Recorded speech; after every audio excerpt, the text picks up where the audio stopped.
It's 1 o'clock and time for lunch. Dum-de-dum-de-dum-de-da. And if you know that reference, you know the universal lawnmower is going on in the background. Bit early for mowing lawns, but you know, it's a nice weekend. So what we're going to do today, I'm going to be moving my fruit bushes from the cottage garden all the way up the hill into the new forest garden.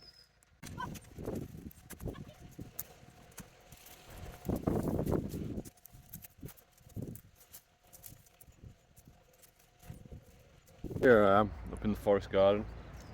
I've got my blueberry. As you can see, I've taken out as much of the root ball as possible. I'm going to show you where I'm going to plant them now. So I've already dug a hole for my blueberry.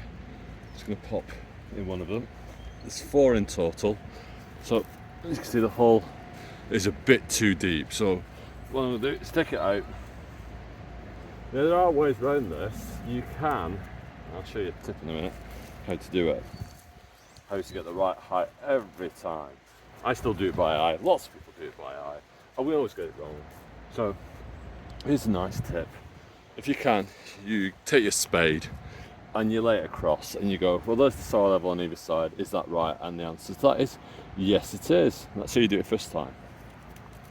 Or be awkward and just keep doing it the way you've always done it, like I do. Which doesn't really matter, as long as it gets in the ground. As you can see, there's still loads of grass around here.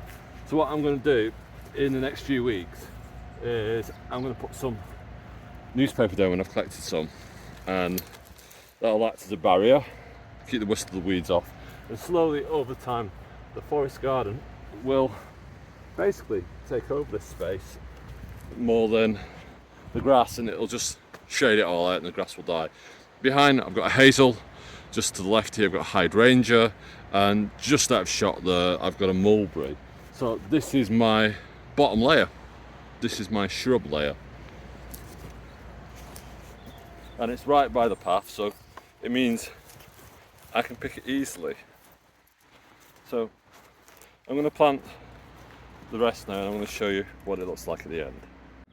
So there's my first rhododendron as we come into the forest garden, and look, there's my blueberries planted in. There's a mulberry there which will get taller than them. Then I've got a hazel just next door which will swamp them later on, and then I'm going through to rhododendron again. I've got a blackcurrant there which I'm going to prune back in a minute. I'm going to show you to take cuttings off that in the film for next week. And again, there's my other blackcurrants that I've brought up. You can see it goes all the way up the hill. And I'm going to interplant this with obviously forest plants.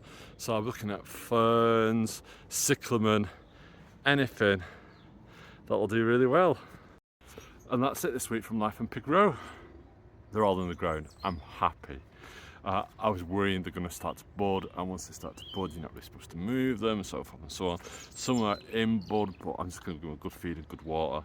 The idea is that this becomes a living, biodiverse area in the garden that I can get edibles from as well, and that the birds can get edibles from, because it's really important that we encourage wildlife into our garden, because if we encourage birds in, well, they're predators and they do us great favours, especially when it comes to things like slugs, caterpillars, and even I've seen blue tits and coal tits do this, picking off green fly in plums. So you know, get your garden balanced and you won't need to turn to sprays. So until next time, it's goodbye from me and Life and Pig Row. Bye bye.